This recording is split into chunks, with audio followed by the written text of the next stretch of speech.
উপস্থিত আমাদের ডিজেন স্যার কালীগঞ্জ ডিজেন স্যারকে যেটা আগের স্যারগুলো বক্তৃতা দিচ্ছে এখন আমাদের ডিজেন স্যার কালীগঞ্জ আমাদের বক্তৃতা এই আন্দোলনের কিভাবে আমরা আরো বেগবান করতে পারি আন্দোলন চলতেছে এই আন্দোলনকে আরো কিভাবে বেগবান করেছে জন্য সার্বিক পেশা দেবে তাকে বক্তব্য অনুরোধ করছি স্যার। ডিজেন স্যারের আগমন শুভেচ্ছা স্বাগতম ডিজেন স্যারের আগমন শুভেচ্ছা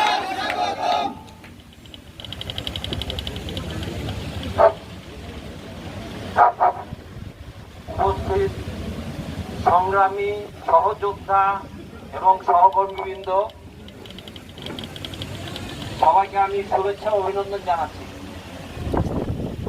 আজকে আমরা দীর্ঘদিনের নির্যাতনের শিকার হয়ে আমরা সবাই এখানে উপস্থিত হয়েছি।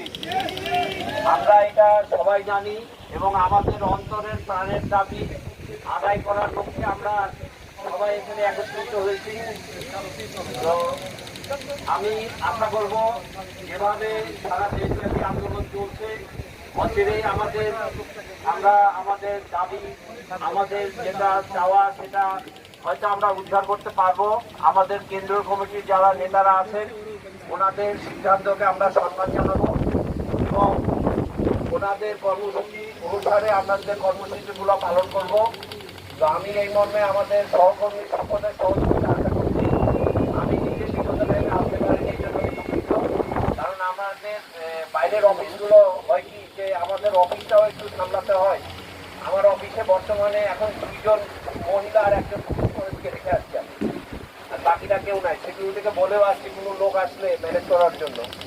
আসলে যারা আমরা বাইরের অফিসে আছি আমাদের দিকে যেতে হয়, বাইরের আমাদের জোনাল অফিস পাশাপাশি আমাদের আন্দোলন সবটাই আমার নিজের সহযোগিতা আছে, সহযোগিতা থাকবে। আমি চাই আমাদের দাবিটা আরো জোরালো হোক।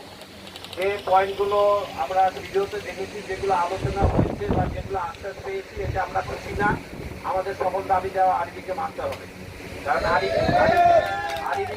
আরবি আমাদের যেভাবে নির্যাতন করেছে এত বছর, আমাদের একজনের চাকরি অনেকদিন হয়েছে, আমরা কথা বলার সুযোগ পাইনি, কথা বলার অধিকার পাইনি। এখন আমরা কথা বলার সুযোগ এসেছে।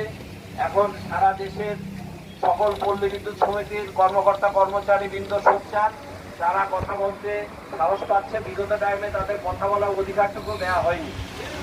যে কথা বলতে চেয়েছে তাকেই আরবি সাসপেন্ড করেছে, তার উপরে নির্যাতন করেছে, নাজেহাল করেছে।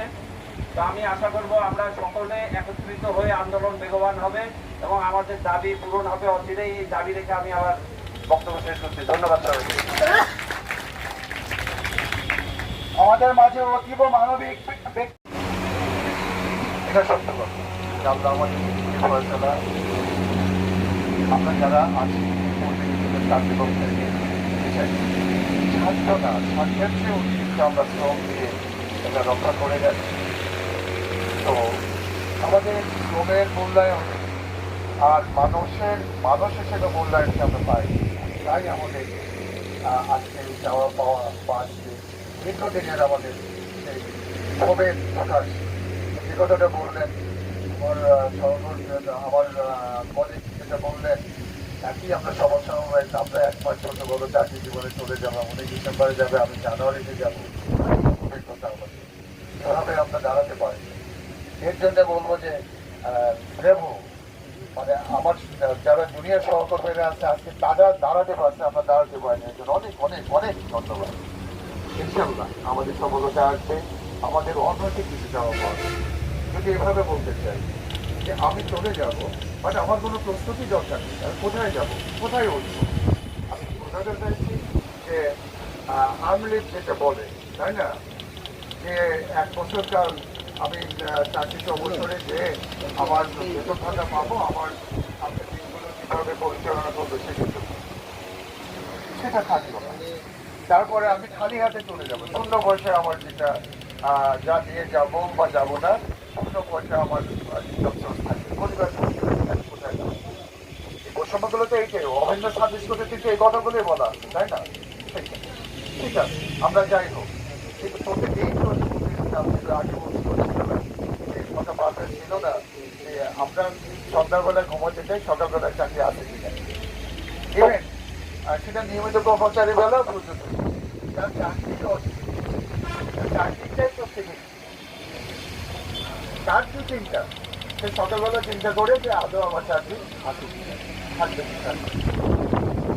আমরা চাই, সবাই চাই আমরা নিয়মিত চাকরি করতে চাই, নিয়মিতভাবে শৃঙ্খলার মধ্যে জীবনযাপন করতে চাই। আমাদের চাওয়া পাওয়া আমাদের অতিরিক্ত কিছুই না, এটা কর্মজীবনে এবং বিভিন্ন দপ্তরের বিভিন্ন মন্ত্রণালয়ে সবাই পেয়ে থাকে, সেইটাই আমরা চাই।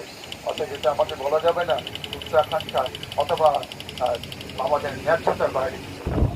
আমরা ইনশাল্লাহ অবাধ্যাও করবো, চেষ্টা পর্যন্ত করে কিছুটা সফলতা আমাদের আসবে।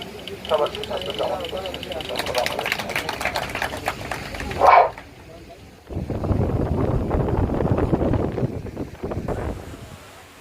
আমি ইতিপূর্বে একবার বলেছি, তারপরে আবার আপনাদের সম্মুখে আসলাম আজকে।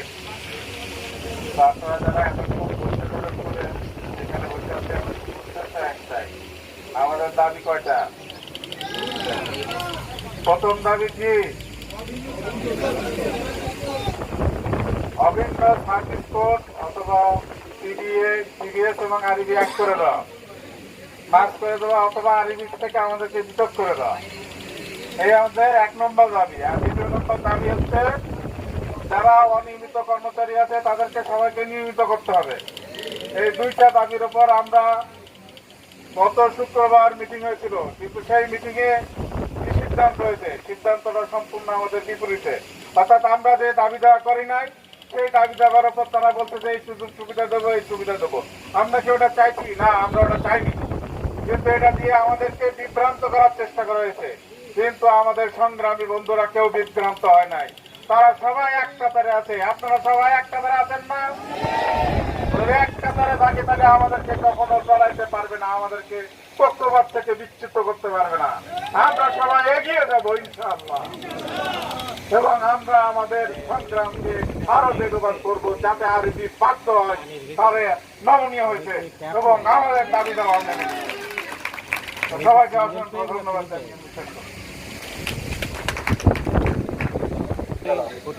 আমাদের তখন আর বক্তব্য একটা নেই, 5% নেই, তারপরে আপনার 5% বিদ্যুৎ নেই, এটা আমাদের তখন নেই। আমরা আমাদের বেশি হয়তো বৈষম্য গেল, আমাদের সেই আমরা আর আরবির সাথে আমার কোনো একটা গ্যারান্টি, তাদের উপরে কোনো ভরসা নেই, আশা নেই। কারণ তারা দেখে বারে বিভিন্নভাবে আমাদেরকে চেষ্টা করেছে, আমাদের কথা রাখিনি, আমাদের নিজেদের করেছে।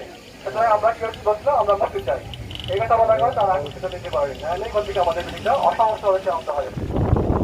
আশা কি যখন তাৎক্ষণিক আমরা ওখানে খবরে দেখছি আমাদের আন্দোলন সফল হয়নি, আমরা আন্দোলন চালাই যাবো।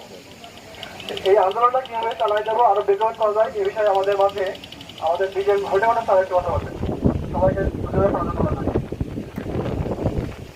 এখন কি আমি বলতেছি আপনি আপনাদের সাথে কথা বলে নিয়ে কি কাজ করবেন, এখন ওই অবস্থায় রেখে দেবেন?